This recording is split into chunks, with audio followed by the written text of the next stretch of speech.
আসসালামু আলাইকুম ভিউয়ার্স, আপনাদের আমাদের ইউটিউব চ্যানেলের পক্ষ থেকে আন্তরিক শুভেচ্ছা এবং ভালোবাসা। প্রথমেই জানাই যে বেশ কিছু প্রশ্ন নিয়ে আজকের ভিডিওতে, কারণ আপনারা বেশ কিছুদিন যাবত দেখছিলাম যে কিছু প্রশ্ন আপনারা করছেন, সেই সব প্রশ্ন নিয়ে আজকে আমাদের ভিডিওতে আসা। আপনাদের প্রথম প্রশ্ন ছিল পীরজাদা নওশাদ সিদ্দিকীকে আমি কোন নজরে দেখি। প্রথমেই বলবো, পীরজাদা নওশাদ সিদ্দিকী একটা আদর্শবান ছেলে, অতি ভদ্র ছেলে। উনি ভাঙড়ের বিধায়ক। সর্বোপরি উনি রাজনীতিতে এসেছেন কেন? উনি কি লাভবান হতে এসছে? উনি কি ওনার নাম বাড়ানোর জন্য এসছে? এই তো বেশ কিছুদিন আগে দেখছিলাম ক্যানিংয়ের শওকাত মোল্লা বলছে, মানে পাবলিক সিটিকে দেখাচ্ছে যে ফর্ম ফিল আপ করে দিচ্ছে, তারপরে রাস্তায় বসে করছে মানুষের বাড়ি, যে উনি নাম কামানোর জন্য করছে। কারণ রাজনীতিতে আসার আগে ওনার বিরাট নাম, ওনার বাড়িতে মোসাফা করার জন্য লোক, হাজার হাজার লোক বসে থাকে, যে নাম কামাবার কোনো দরকার নেই। এসআইআর নিয়ে কিছু প্রশ্ন আপনারা করেছেন, যে এসআইআর নিয়ে মানুষ আতঙ্কিত আছে, অনেকে সুসাইড করছে। তো প্রথমেই বলবো যে ঘাবড়াবার কোনো বিষয় নেই, টেনশন চিন্তা কোনো বিষয় নেই। আপনি কি বাংলাদেশ থেকে এসছেন?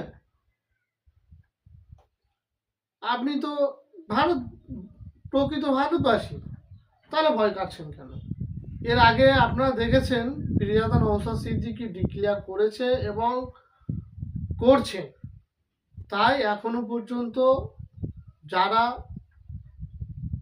পীরজাদা নওশাদ সিদ্দিকীর ভিডিও দেখেননি, দেখে নিন উনি কিভাবে এসআর নামের বাঘটাকে খাঁচায় ভরছে। প্রশ্ন করছে যে আব্বাস সিদ্দিকী নলেজ সিটি টাকা তুলে খেয়ে নিচ্ছে।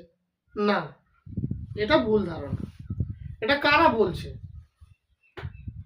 দেখতে গেলে যারা নলেজ সিটির হয়ে একটা টাকা দেয়নি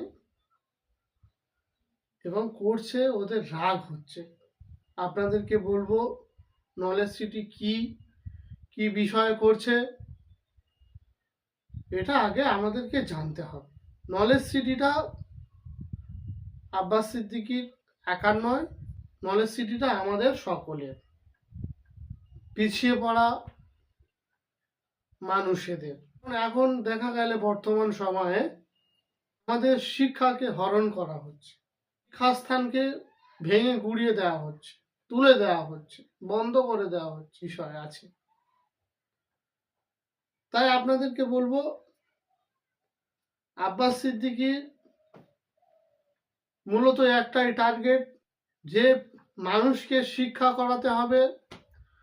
শিক্ষা মানুষের ভিতরে থাকলে সে ইলেকশনের সময় বোম ধরবে না, বন্দুক ধরবে না, বড় বড় নেতার কথা শুনে তারা মারামারিতে জড়াবে না।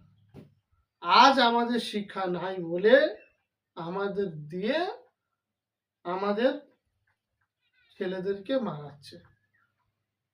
আর নেতার ছেলেরা দেখেন নেতা হচ্ছে, তাদের ছেলেদেরকে সব বাইরে বাইরে সব শিক্ষা করাতে দিচ্ছে। আর আমার তোমার ছেলে বাড়িতে বসে বোম বাজছে। আপনাদেরকে বলবো, ছেলে মেয়েদেরকে শিক্ষা করান, যদি শিক্ষা করাতে সেইভাবে অর্থ না থাকে, বা অনেক ক্ষেত্রে দেখা যাবে যে স্কুলে গেলে বোরখা পরে যেতে দিচ্ছে না, তো আপনাদের বলবো যে আপনারা পীরজাদা আব্বাস সিদ্দিকীর অফিসে যোগাযোগ করুন, নলেজ সিটিকে আপনার ছেলেকে ভর্তি করুন। বিহারে ভোট নিয়ে বিরাট একটা ঝামেলা সৃষ্টি হয়েছে। দেখুন, বিহারের গন্ডগোলটা হচ্ছে, মূলত আমি যতটুকু শুনেছি এইসব বড় মাপের ইউটিউব চ্যানেলের মাধ্যমে, যে বিহারের গন্ডগোলটা একমাত্র বিহারের ভোট গণনাটা একমাত্র সম্পূর্ণ লুটপাট করা হয়েছে। ভোট ঠিক মতো বিহারে করানো হয়নি, কারণ রিপোর্ট অনুযায়ী যে কোনো জায়গার একটা তো কোটা থাকে, বিহারে ওরকম একটা কোটা ছিল ভোটের, সেই কোটা পূর্ণ হয়ে আরো উপরে চলে গেছে। কি করে যাবে? মনে করুন আমার এখানে 7,000 ভোট, যদি 8,000 হয়, কি করে হবে? তাহলে আমার দাদু তোমার দাদু কি কবর থেকে উঠে এসছে? এটা একটা পয়েন্ট, একদম উচিত নয়। এর বিষয়ে ইলেকশন কমিশনারকে বলবো যে আপনি একটু দেখবেন এরকমটা না যেন হয়। ভোট মানুষের অধিকার, সংবিধান তাকে রাইট দিয়েছে, সে তার ব্যক্তিগত ভোট করবে এবং তার পছন্দের প্রতিনিধিকে জেতাবে। এরকম রহ জায়গা আছে, ভোট তারা করতে পারছে না ঠিক মতো।